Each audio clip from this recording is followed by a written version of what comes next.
Bravo à l'Afrique qui s'éveille et qui se réveille. Avant de commencer, mettez-nous déjà de nombreux pouces. Mettez-nous des pouces pour qu'on se dise bonjour. C'est la meilleure façon de nous répondre à mon bonjour. Mettez-nous des pouces pour tous ceux qui se réveillent. Même pour tous ceux qui seront en train de se coucher et qui vont suivre. On se dit bonsoir et mettez-nous déjà des pouces. Abonnez-vous si vous n'êtes pas encore abonné. Et si vous êtes déjà abonné, partagez cette vidéo, il faut la partager. Et vous savez que pour ceux qui nous voient pour la première fois, moi c'est Basile. Tenez, je parle de géopolitique, je suis un expert sur des questions de géopolitique et de géostratégie. Bref, sur toutes les questions de géographie qui tournent autour de la géographie. Donc, sur cette chaîne, nous parlons de ces thématiques-là en lien avec l'actualité. À partir de l'actualité, on essaie d'éclairer les gens. Donc, ces dernières semaines, jusqu'à présent, c'est encore le combat que notre compatriote, notre frère a fait dans un pays que vous connaissez très bien. Et donc, nous avons analysé cela sous l'angle de la géostratégie. Et cela venait après d'autres vidéos que j'ai faites, mais qui ne sont pas passées. Donc, YouTube n'a pas voulu diffuser largement ces vidéos-là. Donc, ceux qui veulent savoir ces vidéos parlant de la géostratégie, qu'ils reviennent dans mes précédentes vidéos. Et ils vont comprendre un peu ce que la géostratégie. Je comprends cela. Mais est-ce que c'est de ça que nous allons parler aujourd'hui? Non, nous n'allons pas parler de cela. Ce n'était qu'une introduction, une mise en contexte. Nous allons parler de quoi? Nous allons parler de notre champ privilégié, la géopolitique de l'Afrique centrale.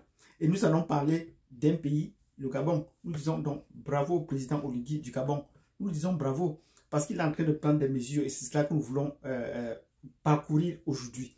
Donc, si vous voulez en savoir ce qu'il a encore fait et ce qu'il continue de faire de très positif pour le Gabon et pour les changements du paysage politique, la dynamique du paysage géopolitique en Afrique centrale, mettez-nous des pouces et abonnez-vous, cliquez sur la notification. Donc, si vous avez fait déjà ce que nous avons dit, nous entrons dans le vif du sujet en commençant par mettre en contexte ce que nous avons dit précédemment. Donc, le combat qu'on vient de faire, ça entre dans une analyse géostratégique de mon point de vue. Et c'est tout ce que j'ai parlé de la géostratégie tout récemment n'a pas été suffisamment diffusé. Le nombre de vues est tellement bas. Donc, je comprends qu'il y a des choses que j'ai dit qui ne doivent pas intéresser les gens, qui ne doivent pas permettre l'éveil. Mais c'est par la géostratégie que j'ai donc voulu éveiller mes abonnés particulièrement et qu'on diffuse pour l'éveil des peuples. Parce que les grandes puissances ne font rien au hasard. Ils répètent les mêmes schémas. On connaît déjà leur modus operandi.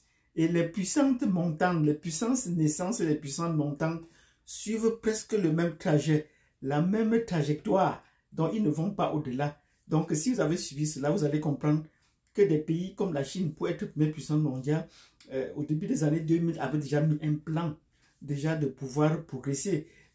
Ils ont acheté Hollywood des États-Unis, c'est eux qui le contrôlent. Et dès que vous essayez de mal parler d'eux, vous recevez une taloche. Ça veut dire que un coup de gond sur la tête. Et des pays comme la France qui avaient l'art de beaucoup parler là, les Chinois leur ont dit, si vous voulez parler de ce sujet, on coupe le dialogue, pas de ce sujet-là. Et tous les petits gens qui les amenaient, souvent à analyser de façon nocive la Chine, ils recevaient des procès par-ci par-là. Et pour cela, la Chine a pris dans le contrôle et on ne parle plus mal de la Chine. Oui. Au lieu de parler mal de la Chine, taisez-vous. Et beaucoup d'acteurs du journalisme, de la télévision, même des acteurs du cinéma sont confessés pour des choses qu'ils ont préparées et qu'ils n'ont pas voulu diffuser de la Chine. Donc si vous avez compris cela, vous allez comprendre que même dans les pays du Golfe, c'est la trajectoire qu'ils ont pris. Ils sont passés par le football, ils ont acheté des clubs, ils ont financé ceci, ils ont financé cela. Et pour le pays qui vient d'organiser, c'est comme ça passe. Mais comme elle est encore à ses débuts, comme ce pays est encore à ses débuts, elle ne permet pas trop qu'on dise des choses négatives là. Pour la Coupe du Monde qui s'est passée, on avait permis parce qu'elle avait dit acquis, le pays avait dit acquis une certaine autorité. Mais pour le moment, pour les débutants, les néophytes qui veulent entrer dans la cour des grands, il faut faire attention. Ils n'ont pas encore coupé le cordon ombilical qui les lie à leur parrain.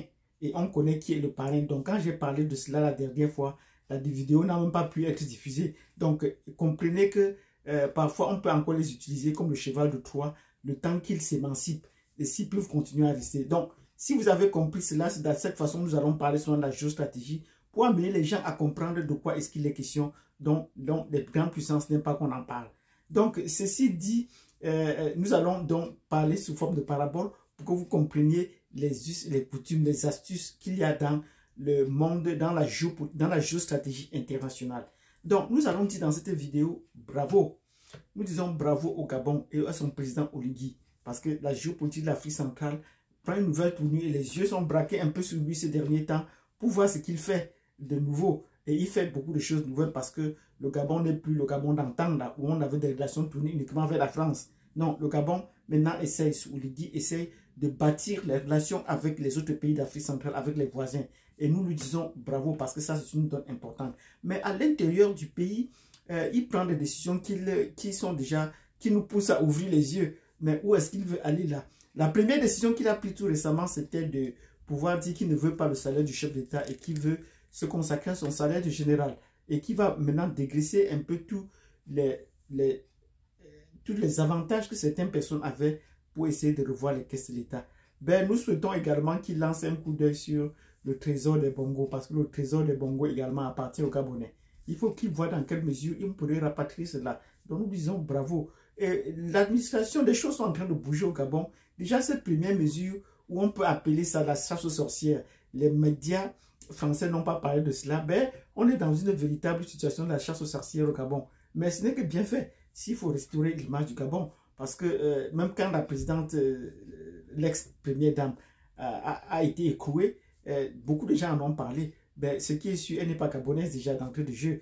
Il y a beaucoup de non-gabonais qui occupent des hautes fonctions et qui sont là au service plus de la France-Afrique que les Gabonais eux-mêmes qui sont aussi des gens de la France-Afrique. Donc il faudrait revoir un peu tout cela parce qu'ils viennent des pays dont on ne sait leur ramification avec le Gabon et qui ne peuvent pas promettre ou conclure les développements du Gabon ou l'épanouissement du Gabon.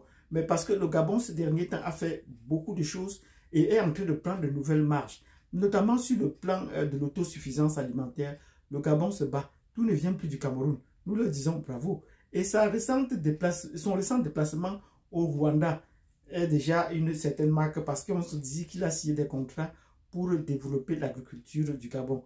Oui, c'est vrai qu'on peut aller choisir un plus petit que soi. Qu'est-ce que le Rwanda a que le Gabon n'a pas? Il avait plus de choses à faire. Mais ils ont choisi d'aller chercher le Rwanda pour conclure de ces accords. Mais ils avaient déjà des accords auparavant. Parce que le président Bongo, pour entrer dans il voulait quitter la zone francophone pour entrer dans la zone anglophone. Et pour le faire, il a préféré aller chercher, pas au Cameroun, aller chercher également des accords de coopération linguistique avec le Rwanda pour voir comment est-ce qu'ils sont passés d'un pays francophone à un pays anglophone.